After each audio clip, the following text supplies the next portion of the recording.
Hello दोस्तों, नमस्कार। जय हिंद, जय भारत, वंदे मातरम। एक बार फिर स्वागत है आप ही के अपने YouTube channel all India job news 0.2 के ऊपर।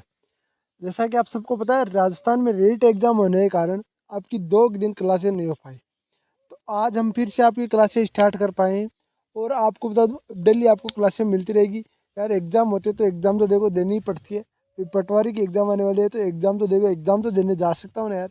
इतनी सी तो रिक्वेस्ट है, प्लीज़ आप एग्ज़ाम देने की तो मुझे छूट दे दीजिए यार। पहले भी मेरे बच्चों पर मुझे पूरा विश्वास है और ऐसे ही विश्वास बनाए रखना। आपका भाई आपके साथ है और आपका भाई आपको कभी पीछे नहीं देखने देगा। और आपके लिए बड़ी खुशखबरी बताना चाहूँगा, रात 7:30 बजे तो डेली लाइव आइए। और बताना चाहूँगा आपके लिए इंग्लिश की विशेष पीडीएफ तैयार हो चुकी है, जो आपको 1 से 2 दिन में जल्द टेलीग्राम के ऊपर उपलब्ध करा दी जाएगी। उसकी अलग से सूचना आपको यूट्यूब पर लाइव आकर दे दूंगा कि आपकी इंग्लिश की पीडीएफ में अब डाल रहा हूँ। इससे ज़्यादा और यार क्या कर सकता हूँ। आज हम बात करने वाले हैं कृषि शिक्षक त्रित। जो भी आपकी एग्जाम्स होती है, जैसे 41 एपीडी हो गया, एसएससी जीडी हो गया, आपका बीएसएफ हो गया, सीआरपीएफ पैरामेडिकल स्टाफ हो गया, आपका एसएसबी हेड कांस्टेबल हो गया, एसएसबी ट्रेड्समैन हो गया, जो भी आपके आसाम राइफल होगी, जो आगे आने बड़ी भर्ती आने वाली है ट्रेड्समैन टेक्निकल की, उसमें हर एग्जाम में आपके जो भी एक कृषि शिक्षक के लिए कम से कम 1 से 2 सवाल हर बार पूछे जाते हैं। आज मैं आपको टोटल 150 से 200 क्वेश्चन के लगभग है जो मैं आपको कराने वाला हूँ। इन क्वेश्चनों को ध्यान से करिए। यदि ये क्वेश्चन करते हो तो आपको कृषि शिक्षक से जो भी क्वेश्चन आता है ना, वो बाहर नहीं जाएगा। आपसे रिक्वेस्ट है, वीडियो को पूरा देखने के साथ साथ वीडियो को लाइक करें। और हाँ, यदि चैनल पर पहली बार है और 41 एपीडी, आसाम राइफल, अदर किसी भी यदि ट्रेड्समैन की तैयारी कर रहे हैं आप, आसाम राइफल की तैयारी कर रहे हैं आप, किसी भी भर्ती की तैयारी कर रहे हैं, डिफेंस से रिलेटेड कोई भी भर्ती की यदि आप तैयारी कर रहे हैं, तो आज ही इस यूट्यूब चैनल को सब्सक्राइब कर ले और बेल आइकन के बटन को जरूर दबा ले। अब कई बच्चों का कमेंट आएगा, सर आसाम राइफल के लिए मैथ, रीजनिंग और आप इंग्लिश और हिंदी कब पढ़ाने वाले हो। तो भैया उनकी भी व्यवस्था जल्दी कर दूंगा।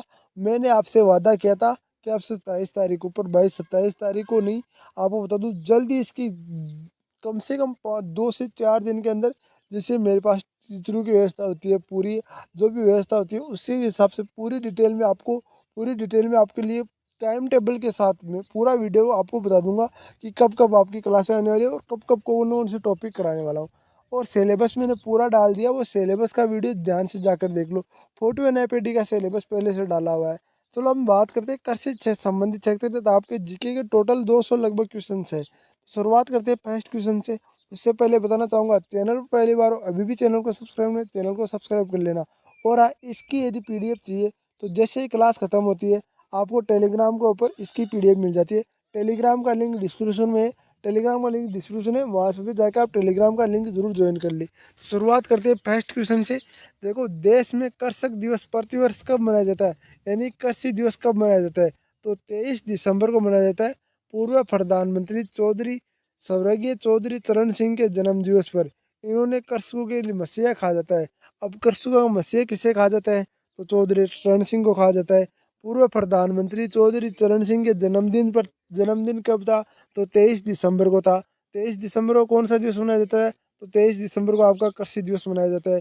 तो कितने क्वेश्चन हो गए, आपको एक क्वेश्चन में से 5 क्वेश्चन आपको निकाल के दे रहा हूँ। इससे ज़्यादा यार क्या कर सकता हूँ। राष्ट्रीय विज्ञान दिवस यानी नेशनल साइंस डे कब और किसकी खोज के बारे में प्रतिवर्ष मनाया जाता है, ध्यान से सुन लेना। राष्ट्रीय विज्ञान दिवस यानी नेशनल साइंस डे आपका 28 फरवरी सर सीवी रमन की खोज, रमन्स इफेक्ट हेतु यानी रमन्स इफेक्ट हेतु आपको बनाया जाता है 28 फरवरी को, सर सीवी रमन की खोज में। अगला क्वेश्चन सुन लीजिए। विश्व वानिकी दिवस वर्ल्ड फेरिटेज डे यानी वह विश्व वानिकी दिवस कब मनाया जाता है, तो 21 मार्च को मनाया जाता है। अब कई बोलेंगे सर ये कौन से कृषि क्षेत्र है। भाई ये कृषि दिवस भी आप पढ़ लो यार, दिक्कत क्या है, कृषि क्षेत्र इसी क्वेश्चन से आए हैं। कृषि के क्षेत्र से ही मैंने क्वेश्चन लिए। ये देखो ऊपर ही ऊपर आपका टॉपिक में कृषि से संबंधित जीके पूरा टॉपिक में आपको ये तो यही क्वेश्चन आने वाले, कोई दिक्कत नहीं। आगे देखो, आगे पढ़ो तो सही आप पूरा। यूएनओ द्वारा घोषित विश्व जल दिवस कब मनाया जाता है। अब कृषि से संबंधित ही तो है ना जल, तो उसका अलग से तो कोई होगा नहीं।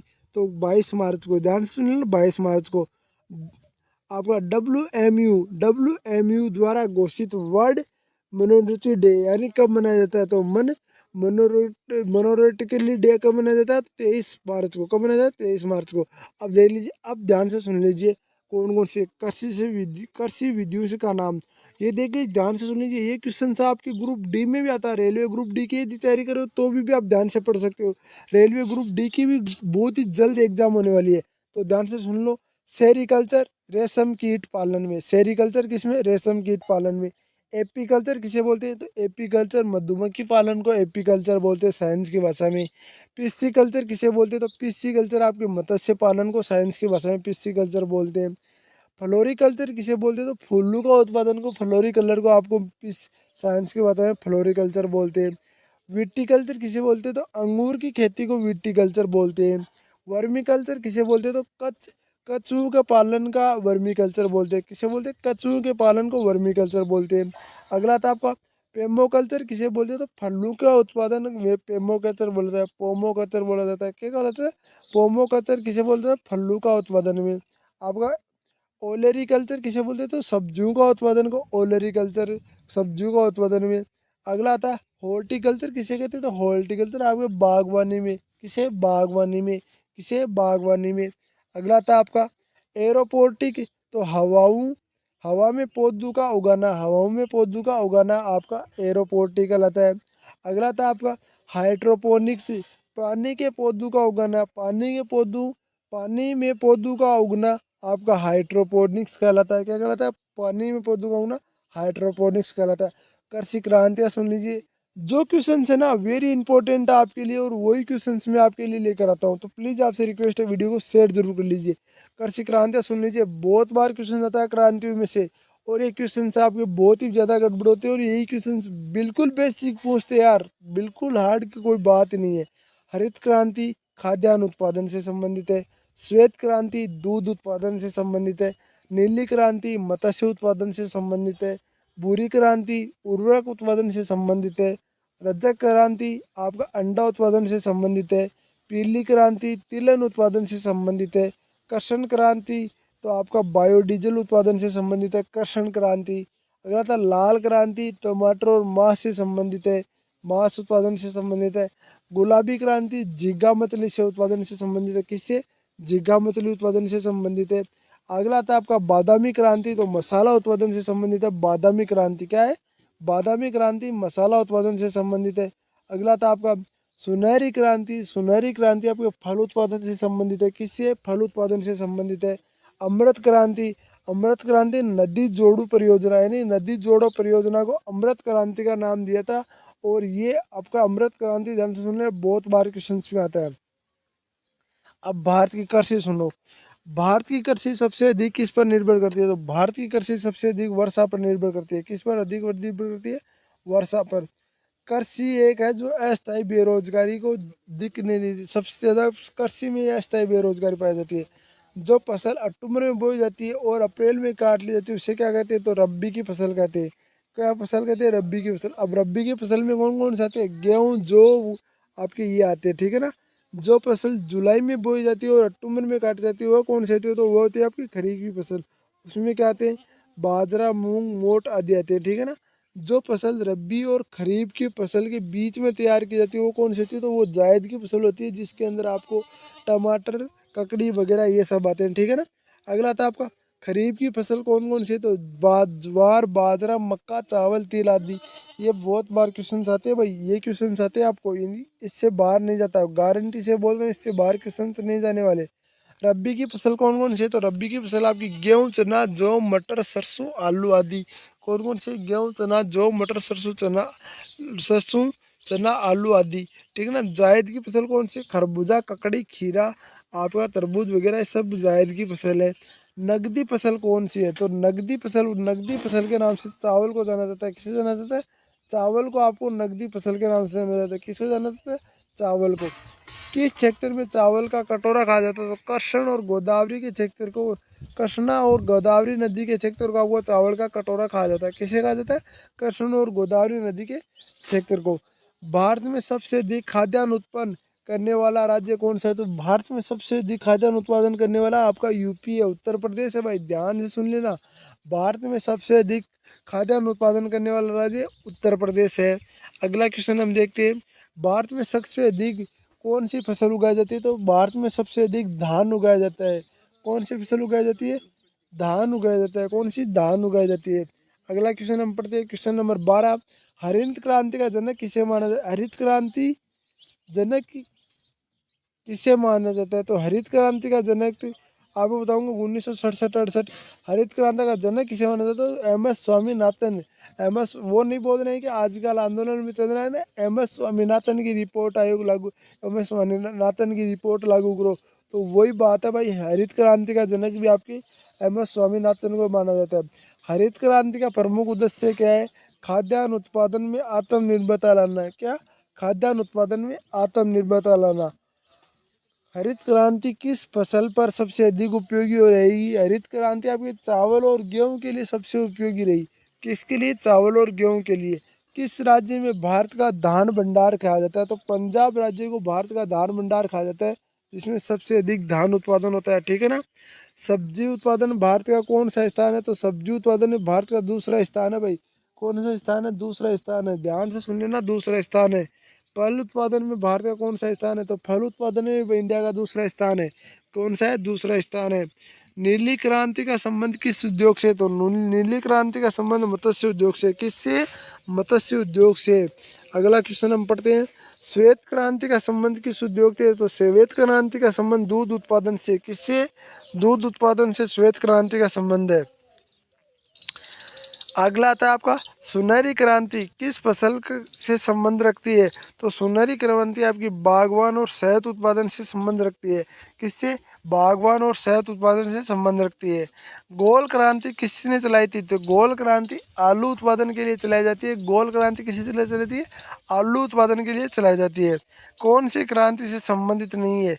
कौन सी क्रांति से संबंधित नहीं? तो कृष्णा क्रांति। गुलाबी क्रांति किससे संबंधित है? गुलाबी क्रांति झींगा उत्पादन से संबंधित है। किसी? झींगा उत्पादन। उत्पादन में कुल कार्यशील जनसंख्या कितने परसेंट भाग कृषि पर लगा हुआ है? तो 64.5% भाग आपका लगा हुआ है। अगला क्वेश्चन आता है आपका क्वेश्चन नंबर 26। नीली क्रांति पहाड़ी क्षेत्र में कौन सी फसल उगाई जाती है? नीली क्रांति पहाड़ी क्षेत्र में आपकी नीलगिरी पहाड़ी क्षेत्र में कौन सी फसल उगाई जाती है? नीलगिरी पहाड़ी क्षेत्र में आपकी मैं बता रहा हूँ कॉफी उगाई जाती है। क्या उगाई जाती है? कॉफी उगाई जाती है। राष्ट्रीय रसदार फल अनुसंधान केंद्र कहाँ स्थित है? नागपुर में। किस? कहाँ पर है? नागपुर में। कहाँ पर है? नागपुर में। अंगूरों की खेती के लिए कौन सा शहर प्रसिद्ध है? तो अंगूरों की खेती के लिए आपका नासिक प्रसिद्ध है। कौन सा शहर प्रसिद्ध है? नासिक, जो महाराष्ट्र के अंदर पड़ता है। मूंगफली भारत में सबसे अधिक किस राज्य में उगाई जाती है? तो मूंगफली सबसे अधिक आपके भारत में किस राज्य में उगाई जाती है? गुजरात में उगाई जाती है। किस राज्य में? गुजरात में उगाई जाती है। चावल उत्पादन सर्वाधिक किस राज्य में होता है? तो चावल उत्पादन सर्वाधिक आपका पश्चिम बंगाल में होता है।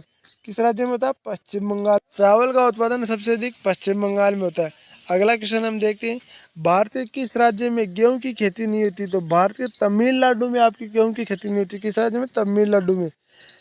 किस फसल की कटाई और बुआई सबसे अधिक समय लगता है? तो गन्ना की फसल की कटाई और बुआई में सबसे अधिक समय लगता है। ध्यान से सुन लेना, ये भी क्वेश्चन बहुत बार आता है।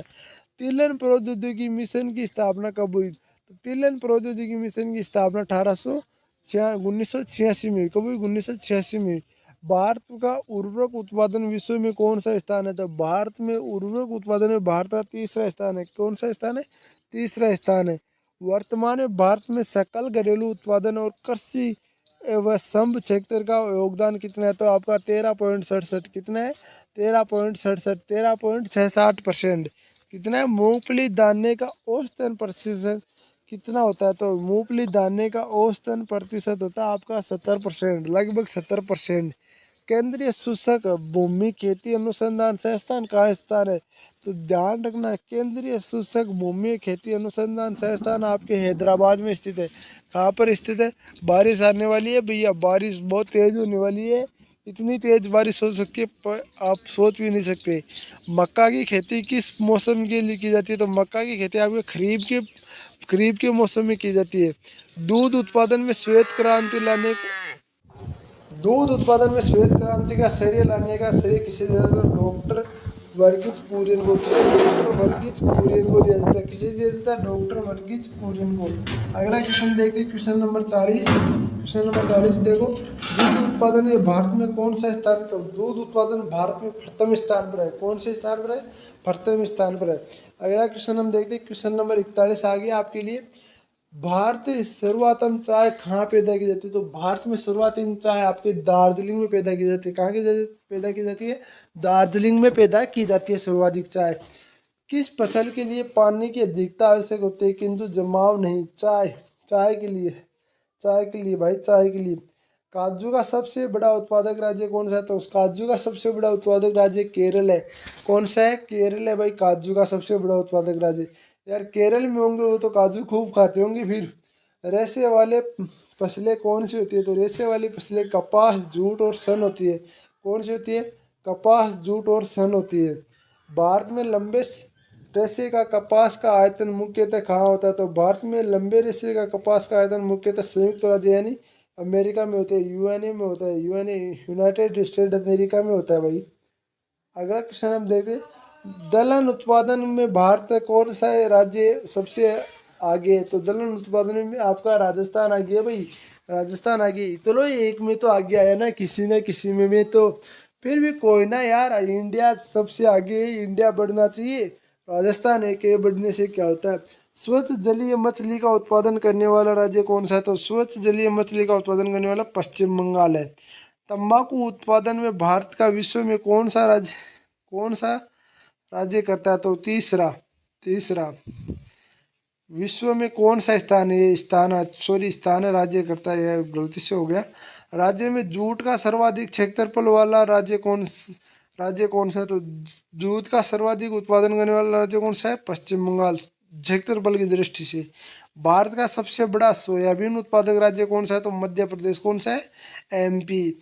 नारियल उत्पादन में भारत का विश्व में कौन सा स्थान है, तो प्रथम स्थान है। कौन सा स्थान है, प्रथम स्थान है। हरित क्रांति के फलस्वरूप देश के कुल खाद्यान्न में कितनी उत्पादकता की कमी आई, तो दलहन और मोटा अनाज। भाई बारिश इतनी तेज होने वाली है, बारिश की वजह से कुछ प्रॉब्लम हो जाए तो कोई दिक्कत नहीं, वरना आपके लिए क्लास चलती रहेगी। शुष्क भूमि के लिए सबसे अधिक अच्छी फसलें कौन सी है, तो मूंगफली। कौन सी है, मूंगफली। जूम क्या है, कृषि का एक तरीका, कृषि का एक तरीका। बड़े पैमाने पर जूट की खेती, हाँ, बड़े पैमाने पर जूट की खेती किस नदी क्षेत्र में की जाती है, तो हुगली नदी में। किस नदी में, हुगली नदी में। केसर सबसे अधिक मात्रा में कहाँ होता है, तो केसर आपके कश्मीर में होता है भाई, बहुत महंगा होता है यार। 10 ग्राम के लगभग बताना, नहीं सॉरी 10 ग्राम नहीं, यहाँ पर होगा 1 ग्राम के लगभग बता दूं इसके रुपए लगते। 1 ग्राम के लगभग बताना चाहूँगा आपके 420 रुपए की आती है, 1 ग्राम की डब्बी आती है, छोटी सी, बहुत ही छोटी सी आती है यार। कृषि के उद्योग का दर्जा देने वाला प्रथम राज्य कौन सा है, तो महाराष्ट्र। कृषि के उद्योग को दर्जा देने वाला महाराष्ट्र। किस समिति ने कृषि की जोतों को लगाने की संतुष्टि की, तो राज्य समिति ने। किसने, राज्य समिति ने। भारत के कुल क्षेत्रफल के कितने प्रतिशत भाग पर खेती होती है, तो 51% भाग पर खेती होती है, 51% भाग पर आपका, ठीक है ना। भारत ने कितने प्रतिशत भाग पर चरागा है, तो आपके 4% भाग पर चरागा है। कितने परसेंट पर, 4% भाग पर। वन से भरी भूमि का प्रतिशत क्या आता है, तो 21%। कितना, 21%। अगला क्वेश्चन आता है आपका, बंजर भूमि तथा बिना उपयोग की भूमि का प्रतिशत भारत में कितना है, तो 24%। कितना है, 24%। कितना है, 24%। अगला क्वेश्चन, क्वेश्चन नंबर 63 हम देखते हैं, नकदी फसल किसे कहते हैं, वह फसल जो व्यापार के उद्देश्य से किसानों द्वारा की जाती है, जैसे कपास, गन्ना, तंबाकू, जूट इत्यादि। बिल्कुल भाई, वे नकदी फसल है। रब्बी की फसलें किसे कहते हैं, तो रब्बी की फसल, ये फसल अक्टूबर नवंबर में बोई जाती है और मार्च अप्रैल में काटी जाती है। गेहूँ, जौ, चना, मटर, सरसों, आलू, राई इत्यादि। खरीफ की फसल किसके कहते हैं, ये फसल आपकी जून जुलाई में बोई जाती है और नवंबर दिसंबर में काट ली जाती है, जैसे धान, गन्ना, तिलहन, कपास, मक्का, तिल, ज्वार, बाजरा इत्यादि, ठीक है ना। अगला क्वेश्चन आता है, जायद की फसल का क्या अर्थ है, ये मई ये मई जून में बोई जाती है और जुलाई अगस्त में काटी जाती है, जैसे राई, उड़द, मूंग, तरबूज, खरबूजा, ककड़ी, खीरा इत्यादि। अगला क्वेश्चन आता है आपका, झूम खेती क्या है, इसमें जंगलों को काट कर भूमि साफ की जाती है। इसके बाद भूमि की खेती की जाती है। कुछ दिनों बाद भूमि की उर्वरकता समाप्त हो जाने पर यह भूमि छोड़ दी जाती है। इस तरह खेती को पूर्वोत्तर राज्यों में की जाती है। झूम खेती मलेशिया में लंगाड़ा, फिलीपींस में चोगान, मेक्सिको में मिल्पा, श्रीलंका में चेन्ना और वेनेजुएला में केनुका कहते हैं। ये ध्यान से सुन लेना, ये क्वेश्चन से आप ध्यान से पढ़ लेना भाई, 2 से 3 बार स्क्रीनशॉट ले लेना इस क्वेश्चन का। ये क्वेश्चन आपका वेरी इंपॉर्टेंट है भाई। इसमें कम से कम 10 क्वेश्चन बन रहे हैं। आपके अलग अलग क्वेश्चन बनाऊंगा, वीडियो बहुत लंबा हो जाएगा, ठीक है ना। अगला क्वेश्चन हम देखते हैं, देश में कुल कृषि योग्य भूमि कितने प्रतिशत में भाग पर गेहूं की खेती की जाती है? तो 15% भाग पर। कितने परसेंट पर? 15% भाग पर। हरित क्रांति में सबसे अधिक प्रभाव किस फसल पर पड़ा? चावल और गेहूं का सबसे अधिक प्रभाव हरित क्रांति के पर पड़ा। भारत में हरित क्रांति लाने का श्रेय किसे दिया जाता है? तो MS स्वामीनाथन को। किसे दिया जाता है? डॉक्टर MS स्वामीनाथन को। भारत में हरित क्रांति की शुरुआत कब हुई? तो 1967 से 1968 में। अगला क्वेश्चन आता है आपका, तिलहन प्रौद्योगिकी मिशन की स्थापना कब हुई? तो तिलहन प्रौद्योगिकी मिशन की स्थापना 1986 में हुई। कब हुई? 1986 में हुई। भारत में यूरिया के मसालों में कितना आत्मनिर्भर है? तो 100%। कितना? 100%। किसी उर्वरक पर भारत पूरी तरह आयात करता है? तो पोटेशियम। किस उर्वरक का भारत पूरी तरह आयात करता है? तो पोटेशियम करता है, ठीक है ना। केसर एकमात्र उत्पादक राज्य कौन सा है? तो जम्मू कश्मीर। कौन सा है? जम्मू कश्मीर। अगला क्वेश्चन हम देखते हैं, क्वेश्चन नंबर आता है आपका 76। ध्यान से सुन लेना, भारत में सबसे अधिक रेशम उत्पादन का पैदा कहाँ किया जाता है? तो कर्नाटक में। कहाँ होता है? कर्नाटक में। कहाँ होता है? कर्नाटक में। प्राकृतिक रबड़ में भारत का कौन सा अव्वल है? तो भारत का आपका केरल। कौन सा है? केरल। अगला क्वेश्चन हम देखें, क्वेश्चन नंबर 78। नासिक किसकी खेती के लिए प्रसिद्ध है? तो नासिक आपके अंगूर की खेती के लिए प्रसिद्ध है। किसके लिए? नासिक आपकी अंगूर की खेती के लिए प्रसिद्ध है। ध्यान से सुनो, ये क्वेश्चन में वेरी इंपॉर्टेंट क्वेश्चन आपके लेकर आ गया हूँ।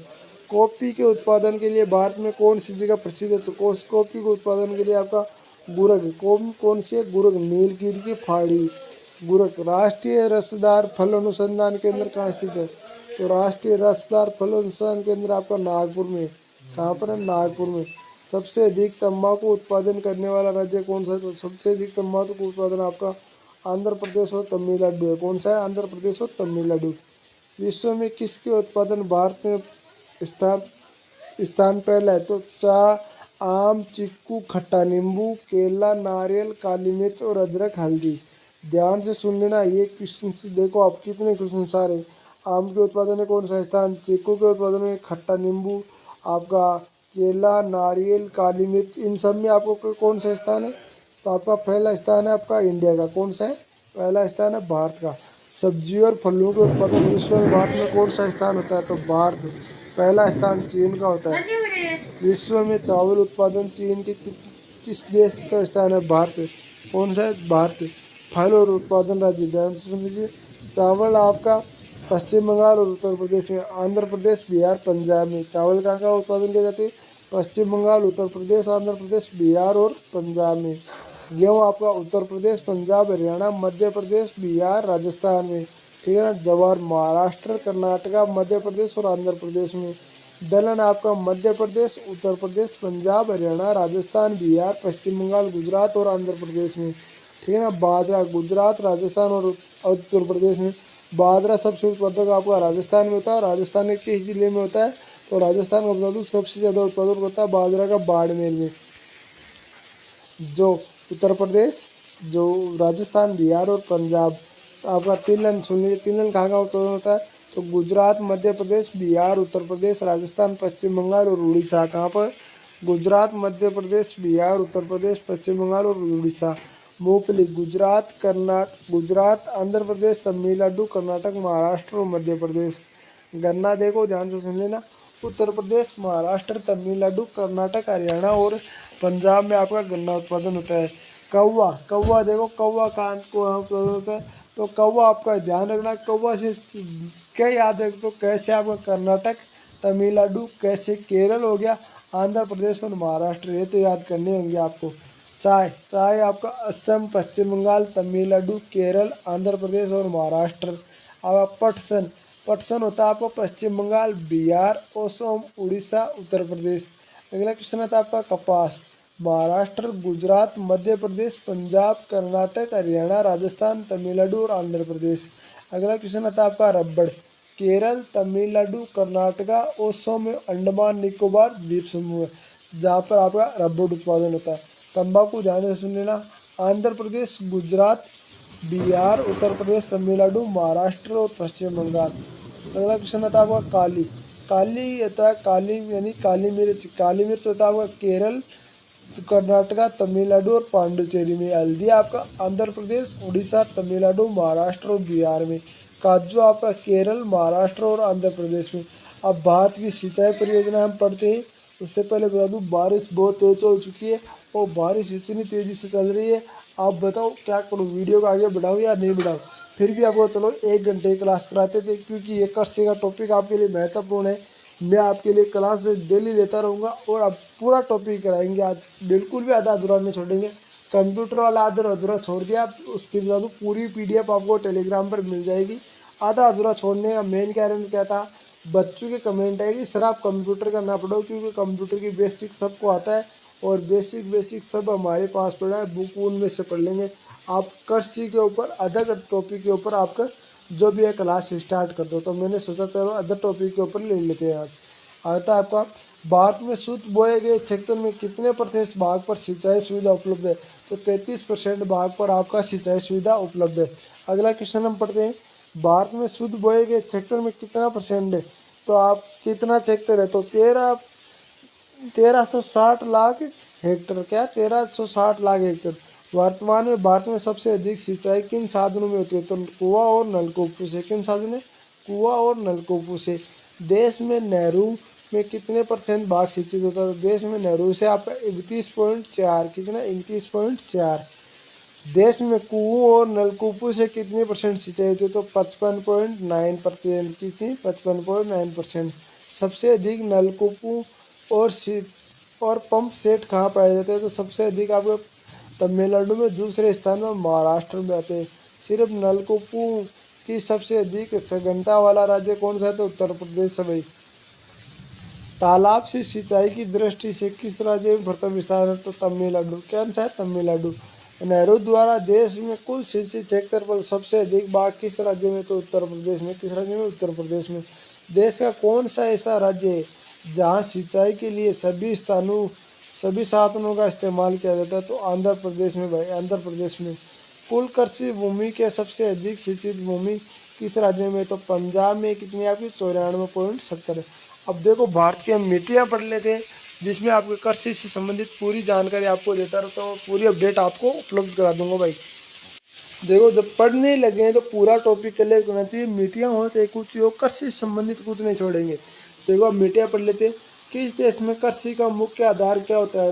किसी देश की कृषि का मुख्य आधार क्या होता है। तो उस देश की मिट्टी होती है भाई। बिल्कुल मिट्टी बगैर आप कृषि नहीं कर सकते। मिट्टी कैसी वो डिपेंड करेगा। भारत में कितने प्रकार की मिट्टियाँ पाई जाती है। तो 8 प्रकार की मिट्टियाँ पाई जाती है। भारत में सबसे महत्वपूर्ण मिट्टी कौन सी है। तो जलोढ़ मिट्टी है। कौन सी है, जलोढ़ मिट्टी। नवीन जलोढ़ मिट्टी और अन्य किस नाम से जाना जाता है। तो खादर मिट्टी के नाम से जाना जाता है। किस नाम से जाना जाता है, खादर मिट्टी के नाम से जाना जाता है। किस मिट्टी में पोटास की मात्रा सबसे अधिक होती है। तो जलोढ़ मिट्टी में आपको पोटास की मात्रा सबसे अधिक होती है। काली मिट्टी का दूसरा नाम क्या है। तो रेगुर मिट्टी आपके काली मिट्टी का दूसरा नाम है। काली मिट्टी किस फसल के लिए सबसे अधिक उपयोगी है। तो आपको बता दूं कपास के लिए सबसे अधिक उपयोगी आपकी काली मिट्टी है। कपास के लिए सबसे उपयोगी आपकी काली मिट्टी है। अगला क्वेश्चन आता है आपका, लाल मिट्टी का लाल रंग किसके कारण होता है। तो लोहा ऑक्साइड के कारण लाल मिट्टी का लाल रंग होता है। किसके कारण होता है, लोहा ऑक्साइड के कारण। किस मिट्टी का आयरन और सिलिका सबसे अधिक पाया जाता है। तो लेटराइट मिट्टी में आपके आयरन और सिलिका सबसे अधिक पाया जाता है। तो किस मिट्टी में सबसे अधिक आयरन और आप सिलिका पाया जाता है। तो लेटराइट मिट्टी में। अगला क्वेश्चन सुन लीजिए, चाय की खेती के लिए सबसे उपयुक्त मिट्टी कौन सी है। तो चाय की खेती के लिए लेटराइट मिट्टी उपयुक्त है। और भारत के समस्त स्थल भाग में कितने % भाग पर जलोढ़ मिट्टी है। तो 24% भाग पर जलोढ़ मिट्टी है। कौन सी, 24% भाग पर। लावा का परवा से किस मिट्टी का निर्माण होता है। तो काली मिट्टी का। किस मिट्टी का, काली मिट्टी का। कौन सी मिट्टी जैव पदार्थों में भरपूर होती है। तो काली मिट्टी आपकी जैव पदार्थों में भरपूर होती है। किस मिट्टी का निर्माण बॉक्साइट चट्टानों के विखंडन से होता है? तो काली मिट्टी के आपको काली मिट्टी का निर्माण बॉक्साइट की चट्टानों के विखंडन से हुआ।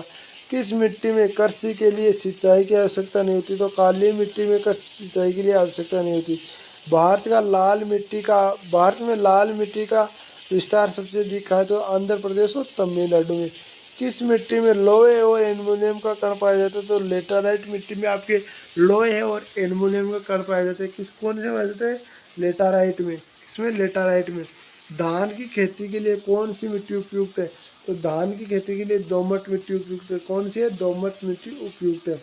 मृदा आयरन को किससे रोका जा सकता है? तो वन रोपण द्वारा। किससे? वन रोपण द्वारा। रेगुड़ मिट्टी सबसे अधिक किस राज्य में पाई जाती है? तो रेगुड़ मिट्टी आपके महाराष्ट्र में पाई जाती है। किस राज्य में? महाराष्ट्र में। किस प्रकार की मिट्टी में जिप्सम का प्रयोग करके उसे उपजाऊ बनाया जाता है? तो अम्लीय मिट्टी में। अम्लीय मिट्टी को। किस प्रकार की मिट्टी में कार्बनिक पदार्थ की अधिकता होती है? तो काली मिट्टी में। किस प्रकार की मिट्टी में? काली मिट्टी में। भारत के किस राज्य में अंतर्देशीय लवणता आर्द्र होती है? तो राजस्थान में। किस राज्य में? राजस्थान में। लेटराइट मिट्टी को अन्य किस नाम से जाना जाता है? तो आपका मुकरेला मिट्टी के नाम से जाना जाता है। किस मिट्टी से जाना जाता है? मुकरेला मिट्टी के नाम से जाना जाता है। किस मिट्टी से? मुकरेला मिट्टी के नाम से जाना जाता है। अगला क्वेश्चन हम देखते हैं, काली कपासी मिट्टी किस नाम से जाना जाता है? तो रेगुड़ मिट्टी को। किससे? रेगुड़ मिट्टी को। लेटराइट मिट्टी सबसे अधिक कहाँ पाई जाती है? तो लेटराइट मिट्टी आपका मालदार के तटीय क्षेत्रों में पाई जाती है। कहाँ पाई जाती है? मालदार के तटीय क्षेत्रों में पाई जाती है। ग्रेनाइट और नाइक्स चट्टानों द्वारा किस मिट्टी का निर्माण होता है? तो लाल मिट्टी का। किस प्रकार की मिट्टी सबसे कम उर्वरक की आवश्यकता होती है? तो जलोढ़ मिट्टी में।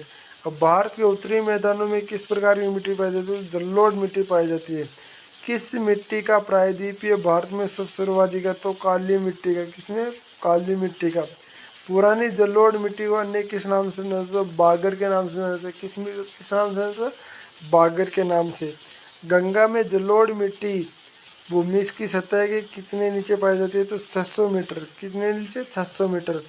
लेटराइट मिट्टी का निर्माण के लिए उत्तरदायी कौन है? तो लेटराइट मिट्टी के निर्माण के लिए अपकसान की कोशिका क्रिया की कौन है? अपकसान की कोशिका क्रिया। कौन सी मिट्टी सूख जाने पर, कठोर और गीली होने पर दही की तरह लिपचिपी हो जाती है? तो लेटराइट मिट्टी।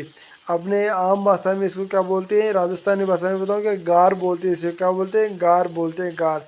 मिट्टी का अध्ययन को क्या कहते हैं? तो मिट्टी के अध्ययन को आपको मृदा विज्ञान कहते हैं। क्या कहते हैं? मृदा विज्ञान कहते हैं। भारतीय कृषि अनुसंधान परिषद ने मिट्टी को कितने वर्गों में बांटा है? तो 8 वर्गों में बांटा है। अब कई कैंडिडेट बोलेंगे सर आप इतनी फास्ट क्यों करा रहे हो? भाई फास्ट का आपके पास टाइम खाए हैं, 1 घंटा आप मेरे को दे रहे हो तो मतलब 200 क्वेश्चन से लेके जाओ। मैं चाहता हूँ कि 1 घंटे में आपको वो दूँ जो आपको अदर यूट्यूबर 1 घंटे में आपको कुछ नहीं दे पाता। मैं आपको 1 घंटे में 200 क्वेश्चन देता हूँ। अदर यूट्यूबर आपको 1 घंटे में मात्र 20। चुप हो जा। विश्व की कृषि। अब पढ़ लेते हो विश्व की कृषि। कुछ क्वेश्चन विश्व की कृषि से आते हैं। विश्व की कृषि प्रदेशों में वर्गीकरण किसने प्रस्तुत किया? तो डी हिटलिसी ने। किसने? डी हिटलसी ने। किसने किया? डी हिटलसी ने। विश्व के कुल धरातल क्षेत्रफल का कितना % भाग कृषि कार्यों में लगा? तो 11% भाग। वॉन यूनियन के सिद्धांत पर आधारित है। वॉन यूनियन का सिद्धांत किस पर आधारित? तुलनात्मक लाभ पर। विश्व का सबसे बड़ा गेहूं निर्यातक देश कौन सा है? तो विश्व का सबसे बड़ा गेहूं निर्यातक अर्जेंटीना है। गेहूं की फसल के लिए आदर्श तापमान कितना होता है? 15 से 20 डिग्री सेंटीग्रेड। नील नदी की डेल्टा क्षेत्र में सर्दी के मौसम कौन सी फसल उगाई जाती है? तो गेहूं। गेहूं गेहूं की कृषि संबंधित है तो स्टेपी। क्या? स्टेपी। गेहूं की खेती के लिए कौन सी जलवायु सबसे उपयुक्त है? तो समशीतोष्ण। कौन सी? समशीतोष्ण। उत्तरी गोरा संसार में कितने % पर गेहूं उगाता है? 90% पर। इटली में चावल के लिए कौन सी नदी घाटी प्रसिद्ध है? तो पो नदी घाटी। कौन सी है? पो नदी घाटी। गेहूं की खेती किस मृदा से संबंधित है? गेहूं की खेती आपकी चरनोजन से। किससे संबंधित है? चरनोजन से। किस फसल को जल भराव की आवश्यकता होती है? तो चावल की खेती में आपको जल भराव की आवश्यकता होती है। चावल की खेती यदि कोई करता है ना तो वहाँ पर जल भराना जरूरी है। धान की खेती के लिए कौन सी मिट्टी सबसे उपयुक्त है? तो चिकनी मिट्टी। कौन सी? चिकनी मिट्टी। मक्का की मक्का की पेटी विश्व में कौन सी पाई जाती है? तो अमेरिका में। कहाँ पाई जाती है? अमेरिका में। सर्वप्रथम मक्का की खेती कहाँ की गई थी? तो मक्का की खेती आपकी मध्य अमेरिका में की गई थी सर्वप्रथम। किस द्वीप में गन्ने की खेती उत्तम है? तो हवाई द्वीप में। किसमें? हवाई द्वीप में। चाय निर्यात के क्षेत्र में कौन सा देश सबसे आगे? तो केन्या। कौन सा है? केन्या। विश्व प्रसिद्ध उलंग किस्म की चाय किस देश में पैदा होती है? ताइवान में। किसमें? ताइवान में। येरावा क्या है? येरावा पैराग्वे का एक चाय सदस्य झाड़ी है। चाय की खेती के लिए उपयुक्त जलवायु कौन सी है? तो मानसूनी। कौन सी है? मानसूनी जलवायु आपका।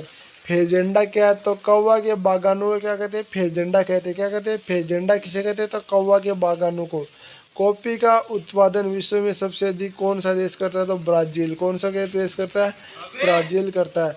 विश्व में कर विश्व में कपास की खेती सबसे अधिक कहाँ होती है? तो चीन में। कहाँ होती है? चीन में। विश्व में सबसे बड़ा रबड़ उत्पादक देश कौन सा? थाईलैंड। भाई इन बातों पर जो आपको साइड में से आवाज़ आ रही है उसकी बात छोड़ो, क्योंकि ये वीडियो आज मैं घर पर बना रहा हूँ, इस कारण से ये आवाज़ें आ रही है।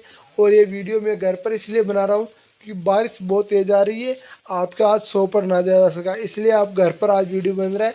आप टेंशन फिर रहो, इसे छोड़ो, जो आपके कोर्स हो रहा ना उसको ध्यान दो यार। ये होती रहती है बातें, घर पर ऐसी रहती है, आपकी भी चलती है और मेरी भी चलती रहती है। दूध उत्पादन विश्व में कौन सा देश प्रथम स्थान पर? तो भारत। ट्रांस ट्रांसजेनियन फसलों में सबसे बड़ा उत्पादक देश कौन सा? तो चीन। कौन सा? चीन। कौन सी घाटी अफीम की खेती के लिए विख्यात हो? तो इजामीर घाटी की घाटी। क्या? कौन सी? इजामीर की घाटी। जूट उत्पादन में भारत का कौन सा स्थान है? तो पहला। कौन सा स्थान है? पहला।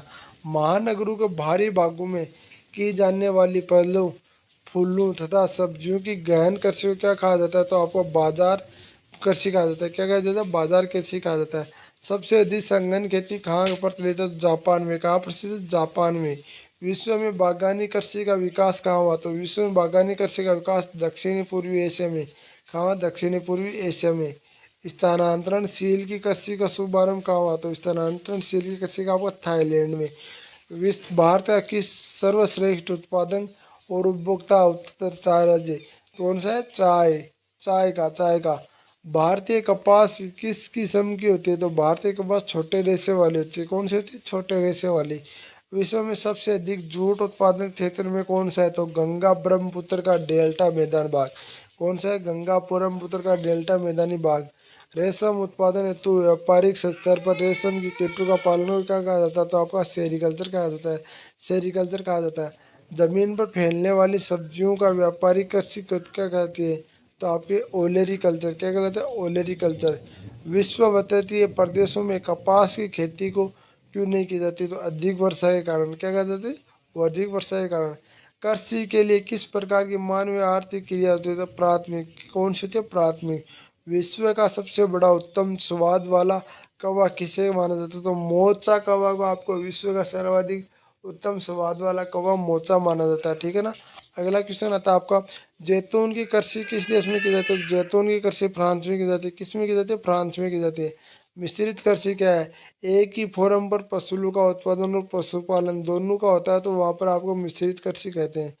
गहन कृषि किस क्षेत्र में संबंधित? तो कर्नाटक से। कहाँ पर है? कर्नाटक से। टक फार्मिंग का दूसरा नाम क्या? तो टक फार्मिंग का दूसरा नाम आपका विपणन बागवानी है। कौन सा है? विपणन बागवानी है। मानव निर्मित धान्य है तो टेटिकल। कौन सा है? ट्रेडिकल। कौन सा है? ट्रेलिकल। एक मानसी किसकी प्रजाति है? तो कपास की प्रजाति है। कौन सी प्रजाति? कपास की प्रजाति है। विश्व में लावा निर्मित मैदानी में कौन सी फसल सर्वाधिक उगाई जाती है? तो कपास। कौन सी उगाई जाती है? कपास। तो ये टॉपिक्स मैंने देखो कृषि का पूरा करा दिया है। लगभग मेरे को जहाँ तक पता है मैं आपको 200 प्लस क्वेश्चन आज करा चुका हूँ। 200 से ज़्यादा ही होंगे ये क्वेश्चन ध्यान से कर लो। बता रहा हूँ कृषि सेक्टर में एक भी क्वेश्चन से बाहर नहीं जाएगा। वादा कर रहा हूँ, एक भी क्वेश्चन से यदि बाहर चला गया तो बता रहा हूँ आपको कि ये क्वेश्चन है ना कराना छोड़ दूंगा। यार यही क्वेश्चन पूछ रहे थे और यही क्वेश्चन मेन इंपॉर्टेंट है। सबसे ज़्यादा तो वो पूछ जाते हैं रबी की फसल कब हो जाती है आपकी, खरीफ की फसल कब हो जाती है आपकी, ये क्वेश्चन आपके सबसे ज़्यादा पूछे जाते हैं। तो आप इनको ध्यान से सही तरीके से कर लीजिए। और सबसे बड़ा चाय का उत्पादक कौन सा है, सबसे ज़्यादा कौन सा है, यही क्वेश्चन आपके ज़्यादा पूछ रहे थे। प्लीज़ आपसे रिक्वेस्ट है, वीडियो को शेयर करेंगे, चैनल को लाइक करेंगे, चैनल को अभी तक सब्सक्राइब किया चैनल को सब्सक्राइब करेंगे, बेल आइकन बटन को और जरूर करेंगे। एक सरप्राइज आपके लिए जल्दी 2 दिन में आने वाला, बहुत बड़ा सरप्राइज लेके आने वाला हूँ। वीडियो कैसा लगा कमेंट बॉक्स में जरूर बताना। जय हिंद, जय भारत, वंदे मातरम।